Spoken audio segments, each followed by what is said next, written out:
Welcome to special drive. ఏపీలో assembly parliament ఎన్నికల సమయం దగ్గర పడుతున్న కొద్దీ అధికార విపక్ష పార్టీలతో పాటు జాతీయ పార్టీల నేతలు సైతం జిల్లాల వారి పర్యటనలో స్పీడ్ పెంచారు. ఈ నేపథ్యంలో నేతలు తమ ప్రసంగాలతో ఒకరిపై ఒకరు మాటల తూటాలు పేల్చుకుంటూ క్యాడర్లో జోష్ నింపుతున్నారు. ఇక ఏపీలో కాంగ్రెస్ అధ్యక్షురాలుగా బాధ్యతలు చేపట్టిన షర్మిల పార్టీకి పూర్వ వైభవం తీసుకురావడానికి ప్రయత్నం చేస్తుంది. షర్మిల ఇవాళ 3 జిల్లాల్లో పర్యటించనున్నారు. బాపట్ల, ప్రకాశం, నెల్లూరు జిల్లాలోని కాంగ్రెస్ పార్టీ నేతలతో ఏపీసీసీ అధ్యక్షురాలి హోదాలో షర్మిల సమావేశం అవుతున్నారు. అటు సీఎం జగన్ కూడా ఏపీలోని విశాఖ జిల్లాలో పర్యటిస్తున్నారు. భీమిలి నుంచి ఎన్నికల శంఖారావాన్ని పూర్తిస్తాడని సీఎం సభకు ఉత్తరాంధ్ర నుంచి 34 నియోజకవర్గాల ప్రజలు హాజరవుతున్నారని చెబుతున్నారు వైసీపీ నేతలు.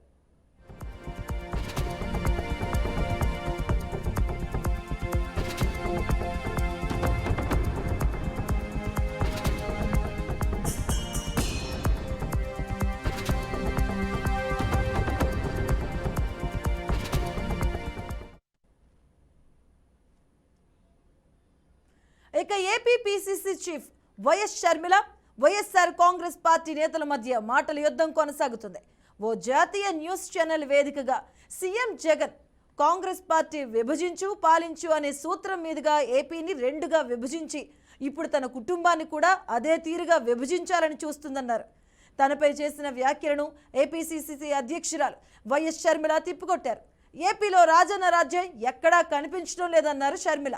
రాజశేఖర్ రెడ్డి ఆశయాలు, పనితీరు జగన్ ప్రభుత్వంలో లేవన్నారు. వారసులమని చెప్పుకునే ముందు ప్రజలకు ఇచ్చిన హామీలు నెరవేర్చాలన్నారు షర్మిల. బీజేపీకి వైసీపీ, టీడీపీలో 2 తొత్తులుగా మారాయని షర్మిల విమర్శించారు. రాజశేఖర్ రెడ్డి హయాంలో వ్యవసాయం ఒక పండుగలా సాగిందని, ఇప్పుడున్న జగన్ ప్రభుత్వంలో వ్యవసాయం దండుగలా మారిందంటూ అన్నారు. ఇక ఏపీకి ప్రత్యేక హోదా లేని పార్టీలకు, పోలవరం పూర్తి చేయని పార్టీలకు మద్దతు ఇవ్వకూడదని ప్రజలను కోరారు.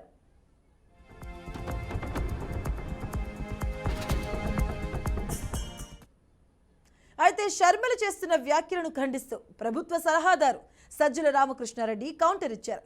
షర్మిలకు ఏం తెలుసునని మాట్లాడుతున్నారంటూ ప్రశ్నించారు. చంద్రబాబు రాసిచ్చిన స్క్రిప్ట్ చదివారని ఆరోపించారు. షర్మిల ఒక్కరే కాదు, వైసీపీలో అందరూ కష్టపడ్డారని, పదవుల కోసం కుటుంబాలు చీలిపోవాలా అని ప్రశ్నించారు. మొత్తానికి ఏపీ ఎన్నికల వేళ అన్నా చెల్లెల మధ్య మాటల పోరుతో రాజకీయం రసవత్తరంగా మారిందని చెబుతున్నారు విశ్లేషకులు.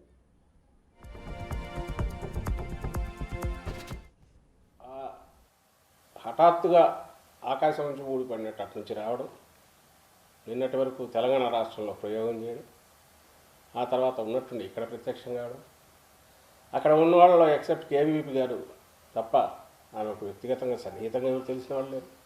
రాష్ట్రానికి అన్యాయం చేయడంతో పాటు కుటుంబానికి ఎట్లా ద్రోహం చేసింది. ఏ రాజశేఖర రెడ్డి గారు అయితే 2 సార్లు ఆ పార్టీ కేంద్రంలో అధికారం రావడానికి ఆయన చేసిన కృషి ప్రధాన కారణమని అప్పుడు ప్రధాని కూడా మన్మోహన్ సింగ్ గారు చెప్పిన. రాష్ట్రంలో ఉనికి లేని పార్టీ కాంగ్రెస్ పార్టీ.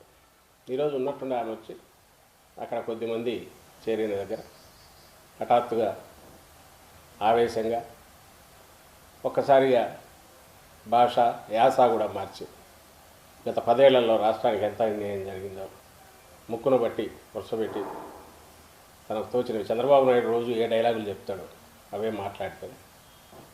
ఇంకా జాలి గెలక్క ఏమవుతుంది. కానీ ఒక రాంగ్ సిగ్నల్స్ ఆమె వైఎస్ రాజశేఖర రెడ్డి గారి కూతురు కావడం, అలాగే ఆమె ఇచ్చిన సిగ్నల్స్, ఇస్తున్న పిలుపులు కన్ఫ్యూజన్ క్రియేట్ చేసే అవకాశం ఉంది. కాబట్టి మా పార్టీలో వాళ్ళకు కూడా దీనికి ఎట్లా రియాక్ట్ కావాలనో అర్థం కాని పరిస్థితి. ఎందుకంటే ఒకప్పుడు ఒక కుటుంబ సభ్యురాలుగా తన అన్నకు సపోర్ట్ అవసరమైనప్పుడు ఆమె కూడా పార్టీ దీంట్లో పార్టిసిపేట్ చేసిన నాయకురాలుగా ఉండేవాళ్ళు. కాబట్టి సహజంగానే ఏమైనా మాట్లాడాలన్నా కూడా హెసిటేట్ చేసేవాళ్ళు. కానీ ఆమె మాత్రం అటుగా ఏపీలో అసెంబ్లీ పార్లమెంట్ ఎన్నికల సమయం దగ్గర పడుతున్న కొద్దీ అధికార విపక్ష పార్టీలతో పాటు జాతీయ పార్టీల నేతలు సైతం జిల్లాల వారీగా పర్యటనలు స్పీడ్ పెంచడం జరిగింది. మరి ఈ నేపథ్యంలో నేతలు తమ ప్రసంగాలతో ఒకరిపై ఒకరు మాటలు తూటాలు పేల్చుకుంటూ క్యాడర్లో జోష్ నింపుతున్నారు. ఇక ఏపీలో కాంగ్రెస్ అధ్యక్షురాలుగా ఏపీ పిసిసి బాధ్యతలు చేపట్టిన షర్మిల పార్టీకి పూర్వ వైభవం తీసుకురావడానికి సాయశక్తిలో ఓడుతున్నారు. ఇక షర్మిల 3 జిల్లాల్లో పర్యటిస్తున్నారు. అలాగే ఇంతకుముందు పర్యటించినప్పుడు కూడా ఇప్పుడున్నటువంటి ప్రభుత్వం పైన వైఎస్ఆర్సీపీ ప్రభుత్వం పైన కూడాను విమర్శనాస్త్రాలు సంధించారు. రాజన్న రాజ్యంలో ఉన్నటువంటి ఏదైతే ఆ రాజ్యం ఉన్నప్పుడు ప్రజలు అనుభవించారో అవేమీ కుదరట్లేదు, ఇప్పుడున్నటువంటి రాక్షస రాజ్యంగా మారిందంటూ కూడా, అలాగే తమ కుటుంబం విడిపోవడానికి జగనే స్వయాన కారణంగా కూడాను ఆవిడ విమర్శనాస్త్రాలు సంధించారు. అలాగే వైఎస్ఆర్సీపీ అధికారంలోకి రావడానికి గతంలో తాను చేసినటువంటి మేలు ఏదైతే ఉందో అది పూర్తిగా విస్మరించారంటూ కూడాను ఆవిడ తీవ్రంగా వ్యాఖ్యలు చేయడం జరిగింది. అలాగే కాంగ్రెస్ ఉన్నటువంటి ముఖ్య నేతగా ఆవిడ చేసినటువంటి వ్యాఖ్యలను వైఎస్ఆర్సీపీ నేతలు కూడా ఆమెపై విమర్శనాస్త్రాలు సంధించారు. కేవలం వైఎస్ఆర్సీపీ పార్టీకి తనొక్క ఓన్లీ షర్మిల మాత్రమే చేయలేదు, మేము కూడా కష్టించాం, వైఎస్ఆర్సీపీ ప్రభుత్వం మళ్ళీ రావడానికి కూడా మేము ఇప్పుడు కష్టపడుతున్నాం, అలాగే గతంలో కూడా వైసీపీ పార్టీ విజయంలో మా పాత్ర కూడా ఉందంటూ కూడా సజ్జలు కావచ్చు, అలాగే పేర్ని నాని కావచ్చు, భరత్ కావచ్చు, ఇలాంటి దానికి సంబంధించి వైఎస్ఆర్సీపీ నేతలు కూడాను రీకౌంటర్ అయితే చేయడం జరిగింది. ప్రజెంట్ ఏపీలో మాత్రం అన్నా చెల్లెళ్ళ మధ్య వార్ నడుస్తుంది. దీనికి సంబంధించిన పూర్తి అప్డేట్స్ మా కరెస్పాండెంట్ సురేందర్ అందిస్తారు. సురేందర్.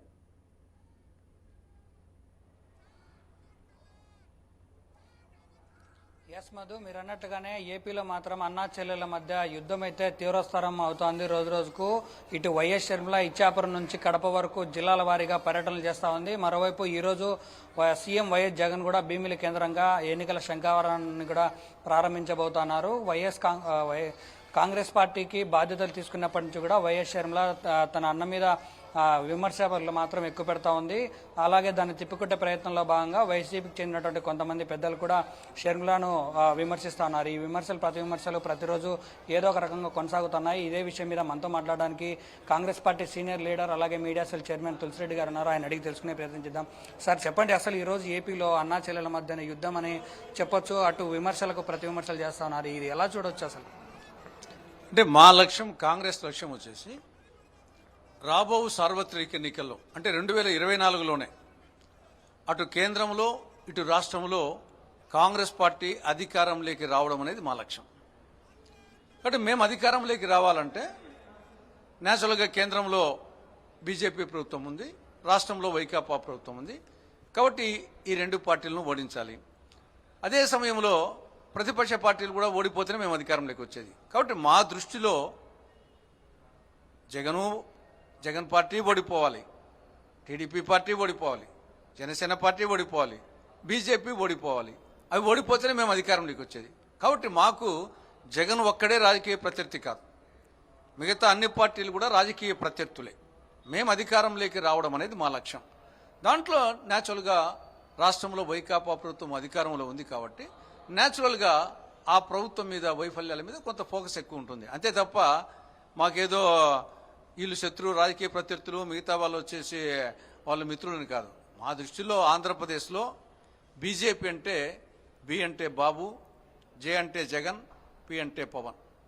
మిగతా దేశంలో బీజేపీ అంటే భారతీయ జనతా పార్టీ, కానీ మన రాష్ట్రంలో బీజేపీ అంటే బాబు, జగన్, పవన్.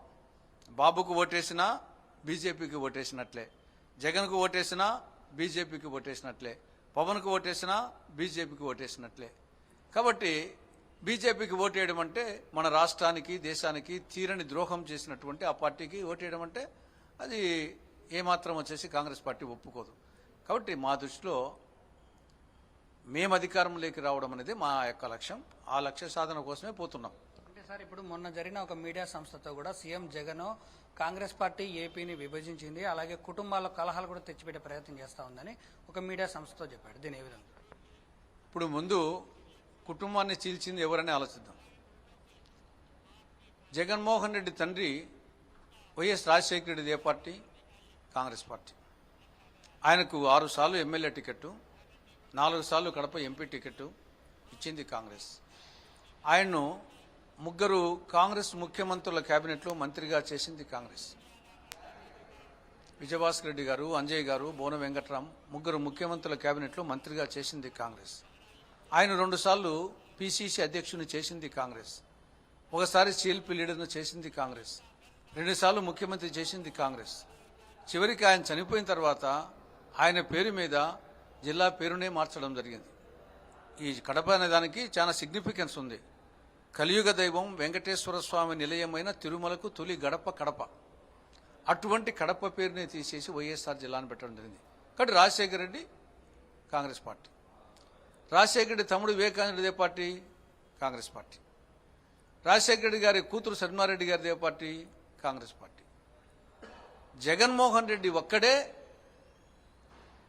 వచ్చేసి కాంగ్రెస్ పార్టీకి వెన్నుపోటు పొడిసి యువజన శ్రామిక రైతు కాంగ్రెస్ అనే ఒక డూప్లికేట్ పార్టీని కొనుక్కున్నాడు. అతను నల్గొండ జిల్లాలో శివకుమార్ అనే అతను రిజిస్ట్రేషన్ చేసుకుంటే ఆయన దగ్గర ఈ యొక్క పార్టీని కొనుక్కొని దాన్ని కబ్జా చేసి దాన్ని కూడా పూర్తి పేరు చెప్పుకోకుండా యువజన శ్రామిక రైతు కాంగ్రెస్లో వైఎస్ఆర్సీని ఉందని ఆ వైఎస్ఆర్ పేరు చెప్పుకుంటూ ఆ విధంగా కాలం గడుపుతూ ఉండేది. కాబట్టి కుటుంబాన్ని చీల్చింది జగన్మోహన్ రెడ్డి, కాంగ్రెస్ పార్టీ చీల్చలేదు.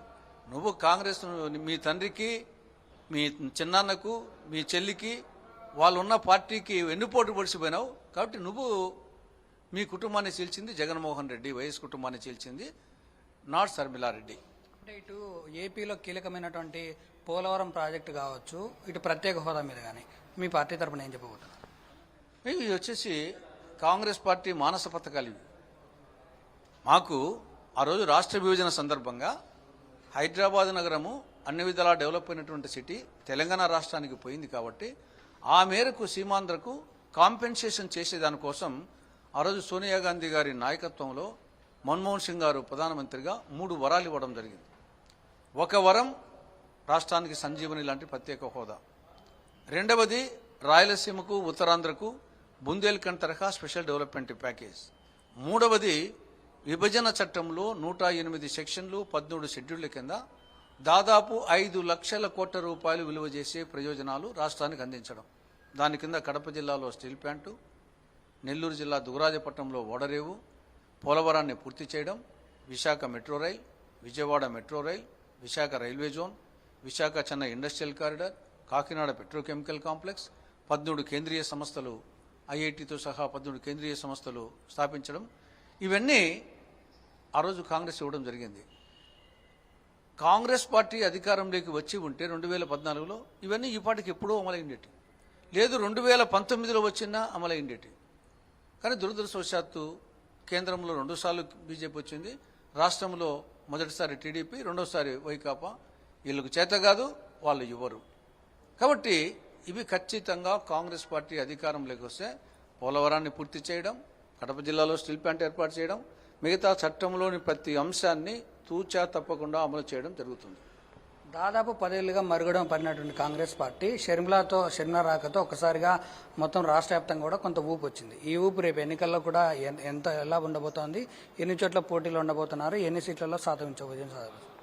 ఇప్పుడు షర్మిల పార్టీలో చేరడము, పిసిసి అధ్యక్ష బాధ్యత చేపట్టడం అనేది అదనపు బలం కాంగ్రెస్ పార్టీకి.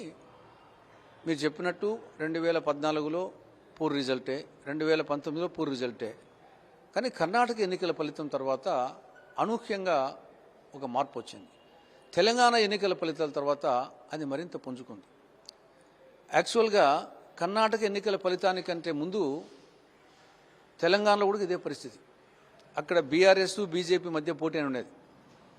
కానీ తెలంగాణ ఎన్నికల ఫలితాల తర్వాత బీజేపీని పక్కన పెట్టి ఆ స్థానంలోకి కాంగ్రెస్ వచ్చి మొదటి స్థానంలోకి రావడం జరిగింది. అప్పుడు హుజూరాబాదులో ఈవెన్ రేవంత్ రెడ్డి గారు పిసిసి అధ్యక్షులు అయిన తర్వాత కూడా హుజూరాబాదు, మునుగోడులో ఉప ఎన్నికలు జరిగినాయి. అప్పుడు డిపాజిట్ పోయింది అక్కడ కూడా. ఈవెన్ అప్పుడు బద్వేలు ఉప ఎన్నిక జరిగింది. హుజూరాబాద్లో జరిగిన ఉప ఎన్నిక జరిగినప్పుడే బద్వేలు ఉప ఎన్నిక జరిగింది. అక్కడ 3000 ఓట్లు వచ్చి ఇక్కడ 6000 ఓట్లు వచ్చాయి. కాబట్టి ఒక్కసారి అనూహ్యమైన మార్పు వచ్చింది. కాబట్టి ఏ విధంగా 10 సంవత్సరాల అరణ్యవాసం ముగిసి తెలంగాణలో కాంగ్రెస్ పార్టీ అధికారంలోకి వచ్చిందో అదేవిధంగా రాబోయే ఎన్నికల్లో 10 సంవత్సరాల వనవాసం ముగిసి ఆంధ్రప్రదేశ్లో కూడా కాంగ్రెస్ పార్టీ అధికారంలోకి వస్తుందనే నమ్మకం మాకుంది. మొన్న కర్ణాటకలో కాంగ్రెస్, నిన్న తెలంగాణలో కాంగ్రెస్, రేపు ఆంధ్రప్రదేశ్లో Congress. Why not Congress in Andhra Pradesh, ఇది మా నినాదం. కాబట్టి రాజకీయాల్లో బండ్లు ఓడలు, ఓడలు బండ్లు కావడం చాలా సులభంగా అవుతూ ఉంటుంది. కాబట్టి ఆ నేపథ్యంలో ఒక మంచి అట్మాస్ఫియర్ కాంగ్రెస్కు ఉంది. ఆ నేపథ్యంలో రాజశేఖర రెడ్డి గారి బిడ్డగా శర్మిలమ్మ గారు కాంగ్రెస్ పార్టీలో చేరడం, ఆడుకు పిసిసి అధ్యక్ష బాధ్యతలు అన్ని కొన్నాళ్ళు ఆలోచించడం, మేమందరం ఉన్నాం టీం వర్క్. మేము వచ్చేసి శర్మిలమ్మ గారికి మేమందరం టీం వర్క్ ఉన్నాం.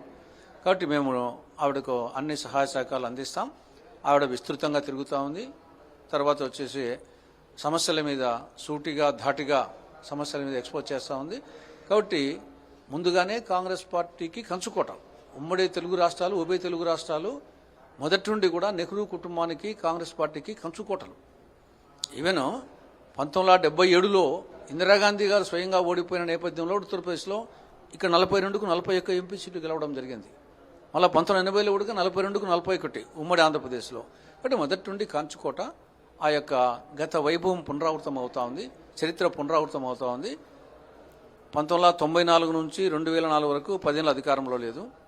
2004 నుంచి 2014 వరకు అధికారంలో ఉన్నది. 2014 నుంచి 24 వరకు అధికారంలో లేదు. 2024 నుంచి 2034 వరకు మళ్ళీ మేమే అధికారంలో ఉంటాం. అంటే షర్మిల వెనక చంద్రబాబు ఉండి నడిపిస్తున్నాడని ఇటు సజ్జలు కానీ ప్రభుత్వంలో ఉన్నటువంటి చాలా పెద్దలు అంటున్నారు. మరి దీని ఏ విధంగా చూస్తారు? దీనికి అర్థం పర్థం లేనటువంటి ఏమి వచ్చేసి మా శర్మిల కంటే నాకంటే మాకంటే ఏమిట్లో గొప్ప ఈ సజ్జల చంద్రబాబు నాయుడు అడుగుతాను. అంటే కాంగ్రెస్ పార్టీ జాతీయ పార్టీ, దేశానికి స్వాతంత్రం తెచ్చిన పార్టీ, రవి అస్తమించిన బ్రిటిష్ సామ్రాజ్యాధినేతలను తరిమికొట్టిన పార్టీ, పూజ్య బాపూజీ లాంటి ప్రపంచ నేతలు నాయకత్వం వహించిన పార్టీ.